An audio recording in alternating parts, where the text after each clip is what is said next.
7. Keutamaan membaca Bismillah. Umat muslim dianjurkan untuk memulai segala sesuatu pekerjaan dengan membaca Bismillah. Bismillahirrohmanirrohim, yang artinya, dengan nama Allah yang Maha Pengasih, Maha Penyayang. Ada banyak keutamaan dengan membaca basmalah dalam mengawali segala pekerjaan. Dalam sebuah hadis disebutkan bahwa, jika sesuatu pekerjaan tidak diawali dengan membaca bismillah maka tertolak atau setidaknya kurang baik.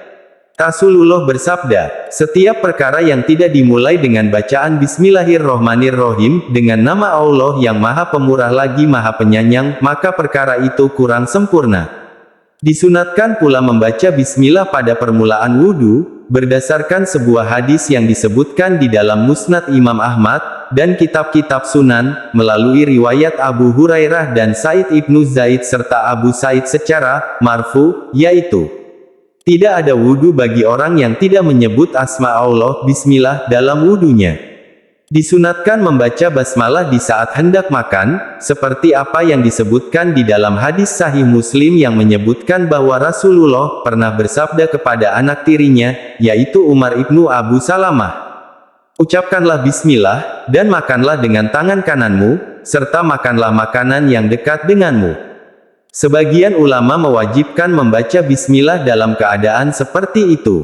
Disunatkan pula membaca basmalah di saat hendak melakukan senggama, seperti yang disebutkan dalam hadis Sahihain melalui Ibnu Abbas, bahwa Rasulullah telah bersabda, seandainya seseorang di antara kalian hendak mendatangi istrinya, lalu ia mengucapkan, dengan menyebut asma Allah, ya Allah, jauhkanlah kami dari setan, dan jauhkanlah setan dari apa yang Engkau rezekikan, anugerahkan kepada kami, karena sesungguhnya jika ditakdirkan terlahirkan anak di antara keduanya, niscaya setan tidak dapat menimpakan mudarat terhadap anak itu untuk selama-lamanya.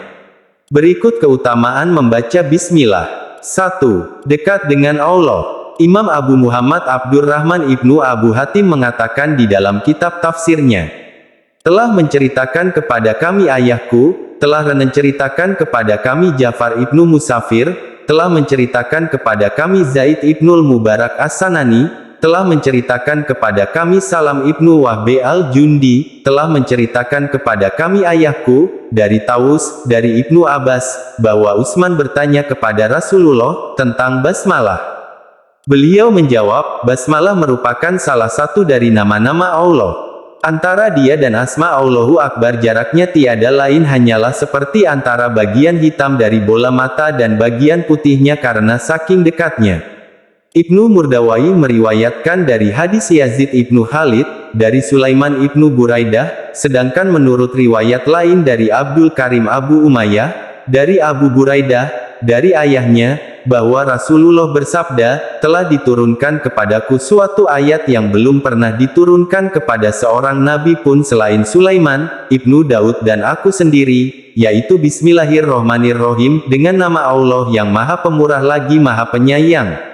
3. Diberkati Allah. Ibnu Murdawai meriwayatkannya pula, berikut sanadnya melalui Abdul Karim Al-Kabir Ibnul Muwafa Ibnu Imran, dari ayahnya, dari Umar Ibnu Zar, dari Atta Ibnu Abu Rabah, dari Jabir Ibnu Abdullah yang menceritakan bahwa ketika diturunkan kalimat berikut, dengan nama Allah yang Maha Pemurah lagi Maha Penyayang, maka seluruh awan lari ke arah timur, angin hening tak bertiup, sedangkan lautan menggelora, semua binatang mendengar melalui telinga mereka, dan semua setan dirajam dari langit.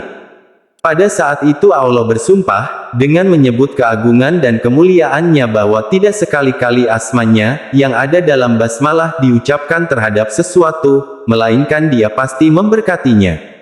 4. Diselamatkan dari malaikat Zabaniyah. Waki, mengatakan dari Al-Amasi, dari Abu Wail, dari Ibnu Mas'ud yang mengatakan bahwa, barang siapa yang ingin diselamatkan oleh Allah dari malaikat Zabaniyah yang jumlahnya 19, Zabaniyah adalah juru penyiksa neraka, hendaklah ia membaca, dengan nama Allah yang Maha Pemurah lagi Maha Penyayang.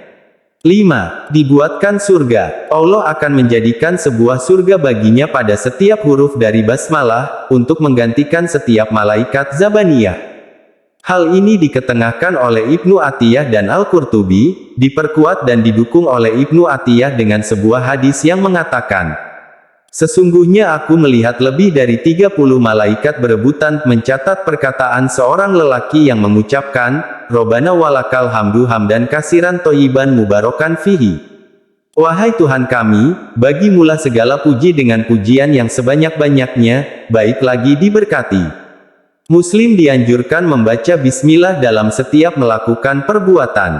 6. Setan akan menjadi kecil. Imam Ahmad Ibnu Hambal di dalam kitab Musnadnya mengatakan bahwa, telah menceritakan kepada kami Muhammad Ibnu Ja'far, telah menceritakan kepada kami Syu'bah, dari Asim yang mengatakan bahwa, ia pernah mendengar dari Abu Tamim yang menceritakan hadis dari orang yang pernah membonceng Nabi. Si pembonceng menceritakan, unta kendaraan Nabi, terperosok, maka aku mengatakan, celakalah setan. Maka Nabi, bersabda, janganlah kamu katakan, celakalah setan, karena sesungguhnya jika kamu katakan demikian, maka ia makin membesar, lalu mengatakan, dengan kekuatanku niscaya aku dapat mengalahkannya. Tetapi jika kamu katakan, dengan nama Allah, niscaya si setan makin mengecil hingga bentuknya menjadi sebesar lalat. Imam Nasai di dalam kitab Al-Yaumu wal Lailah dan Ibnu Murdawai di dalam kitab tafsirnya, telah meriwayatkan melalui hadis Khalid Al-Hazza, dari Abu Tamimah, yaitu Al-Hujaimi, dari Abul Mali Ibnu Usama Ibnu Umair, dari ayahnya yang menceritakan bahwa, ia pernah membonceng Nabi. Selanjutnya dia menuturkan hadis hingga sampai pada sabda Nabi, yang mengatakan, jangan kamu katakan demikian, karena sesungguhnya setan nanti akan makin membesar hingga bentuknya seperti rumah. Tetapi katakanlah, Bismillah, dengan nama Allah karena sesungguhnya dia akan mengecil hingga bentuknya seperti lalat. 7. Terhindari dari godaan setan. Ibnu Jarir dan Ibnu Abu Hatim meriwayatkan melalui hadis Bisir Ibnu Imarah, dari Abu Rauh, dari Dahak, dari Ibnu Abbas yang mengatakan bahwa hal yang mula-mula dibawa turun oleh malaikat Jibril kepada Nabi Muhammad ialah, hai Muhammad, katakanlah, aku berlindung kepada Allah yang maha mendengar lagi maha mengetahui dari godaan setan yang terkutuk. Kemudian malaikat Jibril berkata, katakanlah Bismillahirrohmanirrohim, dengan nama Allah yang maha pemurah lagi maha penyayang. Jibril berkata kepadanya, hai Muhammad, sebutlah asma Allah, bacalah dengan menyebut asma Allah Tuhanmu, dan berdiri serta duduklah dengan menyebut asma Allah, menurut lafaz Ibnu Jarir. Semoga bermanfaat dan semoga kita selalu diizinkan Allah untuk senantiasa membaca bismillah. Jangan lupa subscribe video ini. Terima kasih.